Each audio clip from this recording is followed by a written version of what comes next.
সময় দরকার হবে না। কে যেন আজহার নাকি মাঝার একজন আছে, আগে ওরা খাইছে এখন এরা খেতেছে, না কি বলছে না? বাইরে রাজনীতি করবেন স্বনামে আসে, আড়াইলে আপনার থেকে রাজনীতি করেন, জামাতে জয়েন করেন, আপত্তি নেই তো। আলিমদের সম্মান করতে শিখুন, নামকে বিকৃত করা থেকে বিরত থাকুন। ফ্যাসিস্টের এক টাকলা মুরাদ মনে করিয়ে দিচ্ছি, শুধু এই মাওলানা ডক্টর আজহারি হাফিজাহুল্লাহ বলেছেন, ওই যে কি একটা বলে ঠিক না বা ঠিক, এই কথা বলার দুই এক দিনের মাথায় ওরা মন্ত্রিত্ব চলে গিয়ে অপমান লাঞ্ছনার কাজ করে আল্লাহকে দাঁড় করিয়েছিলেন। আমাদের মানুষের তৈরি করা তন্ত্র মন্ত্রওয়ালার লোকেরা, ইসলামপন্থী আলেমগণ যখন চাঁদাবাজের বিরুদ্ধে কথা বলে, একদল খাইছে আর একদল রেডি হয়ে গেছে, তখন ওই কপাল পরা জামাওয়ালার মতো লোকেরা চটকানা দিতে চান। মনে রাখবেন, খলিফার কাজ ভেঙে ছুড়ে তছনছ করে নতুন একটা বাংলাদেশ বিনিয়ে আমরা করবই। আলেমদের বিরুদ্ধে লেগে একদল হেলিকপ্টারে উঠেছে, আলেমদের বিরুদ্ধে লাগলে আর একদল হেলিকপ্টারে উঠতে পারবেন না।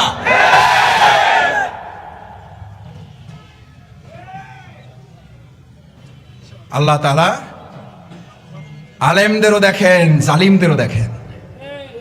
আল্লাহ তাআলা আলিমদের সাহায্য করেন আর জালিমদেরকে শায়েস্তা করেন।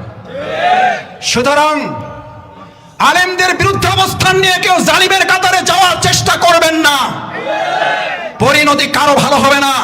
সে যদি শফিকুল ইসলাম মাসুদ হয়, শফিকুল ইসলাম মাসুদের পরিণতি তার চেয়ে ভয়াবহ হবে। কারণ আলিমেরা কথা বলে জনগণের কল্যাণের জন্য, ইসলামের জন্য। আমরা জানি না আপনারা এগুলো বুঝে না নাকি না বুঝে, নাকি শয়তানের পাল্লায় পড়ে বলেন। মাওলানা ডক্টর আজহারি এই বাংলাদেশে কোন দলের সম্পদ নয়, শুধু মুসলিম উম্মার সম্পদ নয়, উনি গোটা পৃথিবীর মানব জাতির সম্পদ।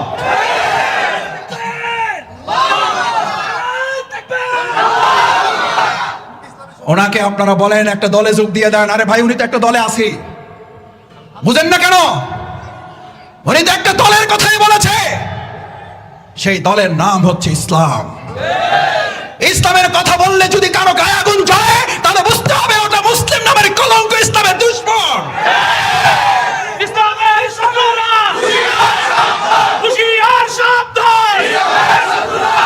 ভাইয়েরা, ইল্লাল্লাযীনা আমানু রাত করতে চায় না, অধৈর্য হয়ে গেছেন?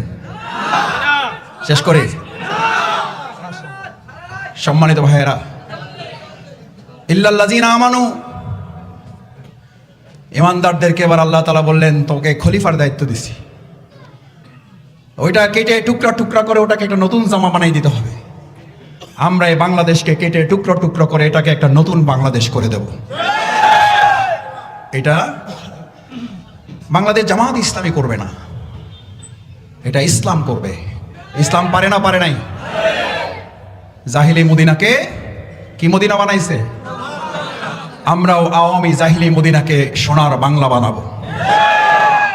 আমাদের আইএমএ জাহিলিয়াকে যে সোনার মদিনা বানিয়েছিল যে ইসলাম, মুহাম্মদ রাসূলুল্লাহ সাল্লাল্লাহু আলাইহি ওয়াসাল্লাম পৃথিবী থেকে চলে গেলেন। কেউ কেউ মনে করলেন মুহাম্মদ রাসূলুল্লাহ সাল্লাল্লাহু আলাইহি ওয়াসাল্লাম নাই, ইসলামও আয়াত নাজিল হয়েছে না হয় নাই? হয়েছে না হয় নাই? কি ঘোষণা হয়েছিল? কি ঘোষণা হয়েছিল? ওয়ামা মুহাম্মাদুন ইল্লা রাসূলুন ক্বাদ খালাত মিন ক্বাবলিহির রাসূল। এ তো মারা যাবে, এর আগেও নবী রাসূলগণ মারা গেছে, উনিও মারা যাবেন। ইসলাম ছিল, ইসলাম থাকবে। মুহাম্মদ রাসূলুল্লাহ সাল্লাল্লাহু আলাইহি ওয়াসাল্লাম ছিলেন, আবু জেহেল আবু লাহাব ছিল। এখন মুহাম্মদ রাসূলুল্লাহ সাল্লাল্লাহু আলাইহি ওয়াসাল্লামের অনুসারী থাকবে, আবু জাহেল আবু লাহাবের উত্তরসূরিরাও থাকবে। তখন লড়াই চলছে, এখনো লড়াই চলবে।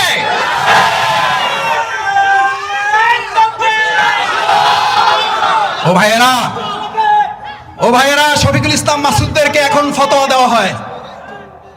রাসূল সাল্লাল্লাহু আলাইহি ওয়াসাল্লাম বলেছেন, ফিতনার জমানাটা এরকম, আলেমদের অন্তর থেকে এলম তুলে নেওয়া হবে না, আলেমদেরকে উঠিয়ে নেওয়া হবে কিয়ামতের আগে।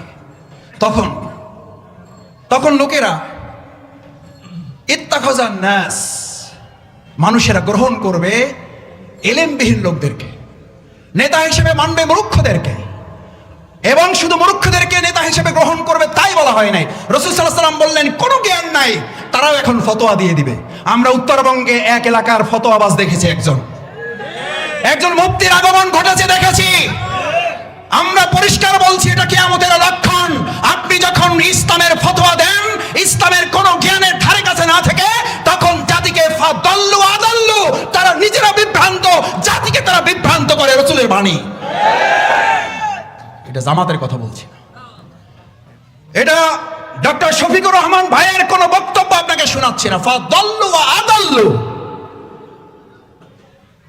মুসলিম শরীফের হাদিস। ওরা নিজেরা মূর্খ, ওরা নিজেরা বিভ্রান্ত, এবং গোটা জাতিকে তারা কি করতে চাইবে?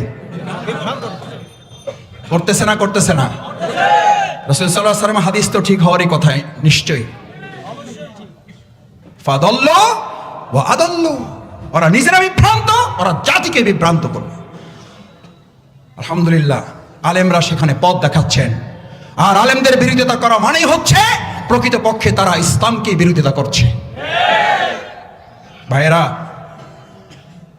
এবার খলিফাদেরকে নির্দেশ দেওয়া হলো, তোমার দায়িত্ব হচ্ছে এই, বিসমিল্লাহির রহমানির রহিম, ওয়ামান লাম ইয়াহকুম বিমা আনজালাল্লাহু ফাউলাইকা হুমুল ফাসিকুন, ফাউলাইকা হুমুল জাহিলুন, ফাউলাইকা হুমুল মুনাফিকুন, ফাউলাইকা হুমুল কাফিরুন। আল্লাহু আকবার। এই সব বর্ণনা দিছি আরবি রাওয়ায়াত থেকে।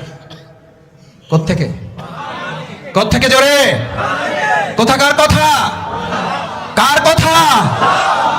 ওমান লাম ইয়াহকুম বিমা আনজালাল্লাহ, আল্লাহ যা নাজিল করেছেন, সে যদি নামাজ পড়ে, সে যদি রোজা রাখে, সে যদি তাহাজ্জুদ গুজার হয়, সে যদি দাড়িওয়ালা টুপিওয়ালা হয়, আল্লাহ তাআলা বলছেন ওমান লাম ইয়াহকুম বিমা আনজালাল্লাহ, আমি আল্লাহ যা নাজিল করেছি এটা দিয়ে তারা বিচার ফায়সালা করে না। ও ভাইয়েরা, জিজ্ঞেস করি, একটা দলের মহাসচিব যদি বলেন আমরা শরিয়া মানি না, ইসলামী শরিয়ার ভিত্তিতে দেশ পরিচালনা আমরা বিশ্বাস করি না, ওই দলের ভিত্তিতে যদি কেউ সমর্থন প্রয়োগ করে আর সে সারা দিনটা নামাজ পড়ে, তার ইবাদত কি কবুল হবে? এটা শফিকুল ইসলাম মাসুদের ফতোয়া? এটা আপনাদের এদিকে এলাকার মসজিদের ইমামের ফতোয়া? এই ফতোয়া দিচ্ছেন কে? আল্লাহ। কি বলেন? জামাত ইসলামী আপনাদের সাথে কারোর সাথে চ্যালেঞ্জে যেতে চায় না। আপনিও যদি কালকে বলেন আমরা ইসলামের ভিত্তিতে দেশ পরিচালনা করব এবং শান্তি প্রতিষ্ঠা করব, জনগণের কল্যাণ, তাদের অধিকার নিশ্চিত করব, আমি শফিকুল ইসলাম মাসুদ ঘোষণা দিচ্ছি আমি প্রথম আপনার দলের কর্মী হয়ে যাব। আপনি নেতাই থাকবেন।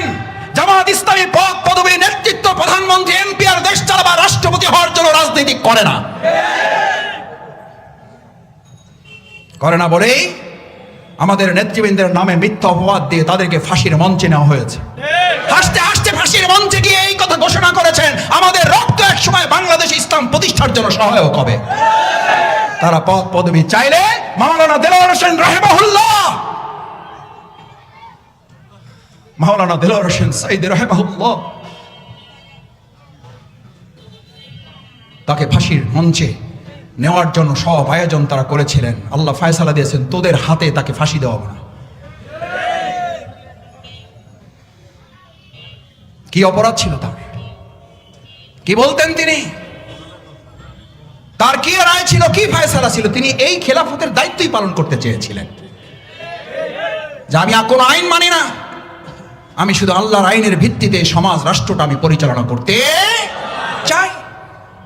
এই অপরাধে আমাদের নেতৃবৃন্দকে ফাঁসি দিয়েছেন। আমরা দুনিয়ার কোন শক্তির কাছে মাথা নত করি নাই। যেই জামাত ইসলামী দুনিয়ার কোন শক্তির কাছে মাথা নত করে নাই, বাংলাদেশের 18 কোটি জনগণ সেই বাংলাদেশের হাতেই এই বাংলাদেশকে নিরাপদ মনে করতে শুরু করেছে।